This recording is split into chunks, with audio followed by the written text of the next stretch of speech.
अऊज़ु बिल्लाहि मिनश्शैतानिर्रजीम बिस्मिल्लाहिर्रहमानिर्रहीम अल्हम्दुलिल्लाहि रब्बिल आलमीन वस्सलातु वस्सलामु अला सय्यिदिल अव्वलीन वल आखिरीन व आलिहि तय्यबीन अत्ताहिरीन अल मासूमीन। सबकी ज़िंदगी इस्लामी तर्ज़ ज़िंदगी के बारे में एक और बहस जिसकी तरफ तवज्जो देना बहुत ज़्यादा ज़रूरी है, वो ये है कि अगर हम बहुत ज़्यादा खाएं पिएं तो उसके हमारे ऊपर क्या बुरे असरात पड़ जाते हैं। रिवायत में है, इमामुल मुत्तकीन अली इब्न अबी तालिब अलैहिस्सलातु वस्सलाम से एक रिवायत में है, फरमाते हैं कि ला तज्तमिउल फितनता वल बितनता। फरमाते हैं कि ज़्यादा खाना, अगर कोई इंसान ज़्यादा खाना खाता है और ये भी चाहता है कि वो ज़हीन इंसान हो, ये दो चीज़ें कभी भी आपस में जमा नहीं होती हैं। यानी अगर एक इंसान ज़्यादा खाना खाता है वो कभी ज़हीन और बाहूश इंसान नहीं बन सकता, जो अपनी अक्ल फ़िक्र के साथ दुनिया को मसख़र करें और आगे बढ़े, अपनी सआदत के लिए सोचें। यानी ये दो चीज़ें कि इंसान ये चाहे कि मैं बाहूश भी हूँ, होशमंद भी हो जाऊँ और साथ साथ खाना भी बहुत ज़्यादा खाता है, ये दो चीज़ें कभी भी जमा नहीं हो जाती हैं। बस ज़्यादा खाने पीने का एक नुकसान ये भी है कि इंसान जो है जब ज़्यादा खाना खाता है तो वो इंसान हमाकत की तरफ चला जाता है, उसकी जो होशमंदी है, उसका जो होश है वो चला जाता है, उसकी जो ज़ीरकी होती है, उसका जो जहन होता है, उसका जो हाफिज़ा होता है वो कम पड़ जाता है। ये उसका एक वो है नुकसान है। एक और नुकसान है जो पैगंबर अकरम सल्लल्लाहु अलैहि वसल्लम की एक रिवायत में मौजूद है, फरमाते हैं कि अल अक्लु अला शिबाई यूरिसुल बरसा।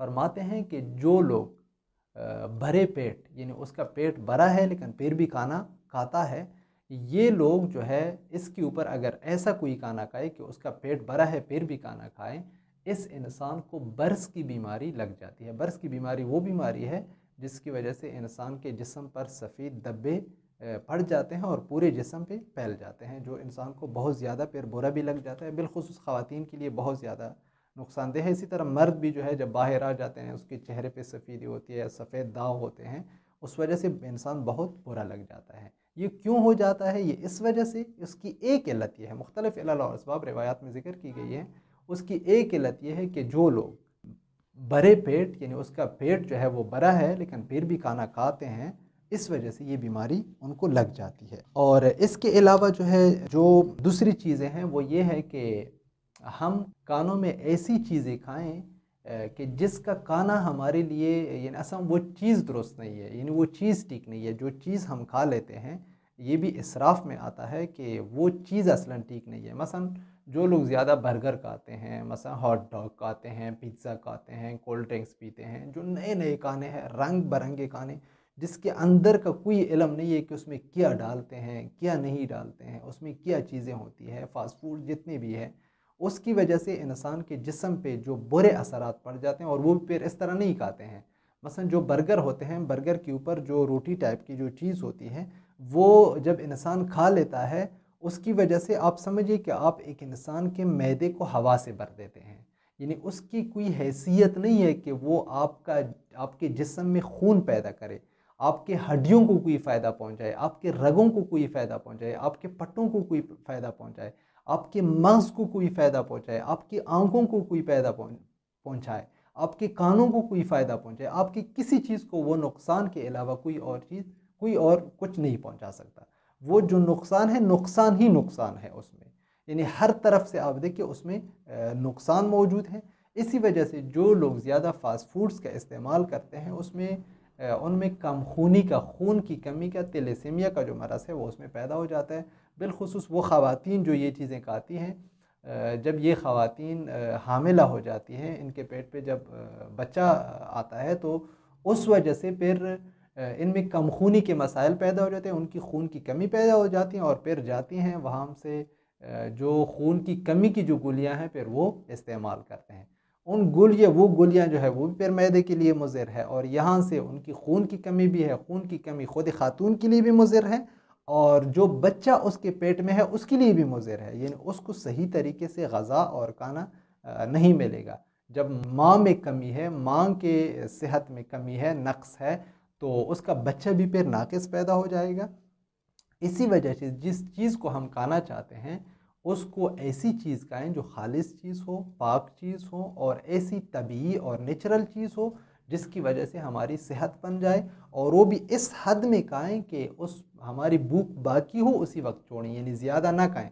زیادہ کھائیں گے اس کی دوسرے برے اثرات ہمارے جسم پہ مترتب ہو جائیں گے۔ دوسرے جو اسراف کے مصادیق ہے کہ مثلا اسراف کن کن چیزوں میں ہو جاتی ہے ہمارے جسم کے اوپر، ایسے کھانے کے جس کا روایت میں ذکر ہے کہ وہ اپنا کھائیں۔ مثلا روایت میں ہے کہ لحوم البقر داء، گائے کا جو وہ ہے گوشت ہے وہ بیماری ہے، گائے کا کہتے ہیں۔ ابھی بچڑے کا جو ہے، بچڑے کے اس میں بچڑے کا گوشت جو ہے نا وہ اچھا ہے، لیکن جو گائے کا ہے گائے کا گوشت نہیں کھانا چاہیے، اگرچہ حلال بھی ہے، نجس بھی نہیں ہے، کوئی مسئلہ نہیں ہے، لیکن طبی لحاظ سے دیکھیں، یعنی فقہی لحاظ سے کوئی مسئلہ نہیں ہے، لیکن طبی لحاظ سے دیکھیں، طبی لحاظ سے گائے کا گوشت نہیں کھانا چاہیے۔ اور فرماتے ہیں کہ وَأَلْبَانُهَا دَوَاءٌ وَأَسْمَانُهَا شِفَاءٌ، گائے کا جو دودھ ہوتا ہے اس کے دودھ میں انسان کے لیے دودھ جو ہے وہ دوا ہے، یعنی وہ انسان کے لیے دوا کی حیثیت رکھتا ہے، دوائی کی حیثیت رکھتا ہے، اگر کوئی بیماری ہے تو بیماریوں کو دفع کرنے والا ہے۔ وَأَسْمَانُهَا شِفَاءٌ، اور اس کا جو گھی ہے، دیسی گھی، جو گائے کا دیسی گھی ہوتا ہے وہ انسان کے لیے شفا کا سبب بنتا ہے۔ تو ابھی روایات میں کس چیز سے منع کیا گیا ہے؟ گائے کے گوشت سے منع کیا گیا ہے۔ تو یہ گائے کا جو گوشت ہے، گائے کا گوشت کھانا یہ بھی ایک قسم کا اپنے اوپر اسراف کرنا ہے، یعنی نہیں کھانا چاہیے۔ اس کی جگہ بھیڑ، بکری اور ان چیزوں کا گوشت کھانا چاہیے، یا جو وہ ہے پرندے وغیرہ ہے ان کا، یا مثلا اونٹ کا، بچڑے کا، یہ گوشت جو ہے نا وہ فائدہ مند ہے انسان کے لیے۔ اور اسی طرح ایک اور روایت میں ہے کہ یہ جو بھیڑ جو ہوتی ہے، دمبا، تو اس کا گوشت جو ہے نا وہ اس کا مفید ہے، گائے کا گوشت مفید نہیں ہے، اس کا گوشت مفید ہے۔ ابھی گائے کا دودھ مفید ہے، لیکن اس طرف جو بھیڑ کا جو دودھ ہوتا ہے وہ اس کا نقصان دہ ہے، وہ نہیں پینا چاہیے۔ گائے کا دودھ پینا چاہیے، بھیڑ کا دودھ نہیں پینا چاہیے۔ تو اور اسی طرح اس کا جو گھی بنایا جاتا ہے وہ بھی نہیں کھانا چاہیے۔ تو گائے کا بالکل مخالف ہے، یعنی گائے کا گوشت نہیں کھانا چاہیے، اس کا دودھ اور گھی مفید ہے، اور بھیڑ کا جو گوشت ہے وہ کھانا چاہیے، لیکن اس کا دودھ اور جو گھی اس کے دودھ سے نکلتا ہے وہ انسان کے لیے نقصان دہ ہے۔ یہ بھی ایک قسم کا اسراف ہے کہ اگر ہم ان چیزوں کو جو روایات میں اہل بیت علیہم السلام سے ممنوع قرار دی گئی ہے، اگر اس کو ہم کھانا چاہیں تو اس وجہ سے ہمارے جسم پہ برے اثرات پڑ جاتے ہیں۔ دیکھیں یہ چیزیں جو روایات میں بتائی گئی ہیں، اس کے بارے میں آپ انٹرنیٹ پہ مختلف جو مقالات ہیں، جو مغرب کے جو دانشمند ہیں ان کے مقالات بھی آپ دیکھ سکتے ہیں، اس پہ تحقیقات ہو گئی ہیں کہ کون کون سے گوشت جو ہے وہ انسان کے جسم کے لیے مفید ہے اور کون کون سے مفید نہیں ہے۔ بہرحال کافی چیزیں تو ایسی بھی ہیں کہ وہ حرام اور حلال کا بھی خیال نہیں رکھتے ہیں، مثلا سور کا گوشت کھاتے ہیں، وہ اس میں فائدہ دیکھتے ہیں، لیکن اس کے باوجود اس کے مخالفین بھی بہت زیادہ ہیں کہ وہ کہتے ہیں کہ سور کے گوشت میں یہ نقصانات، یہ بڑے بڑے نقصانات بھی موجود ہیں۔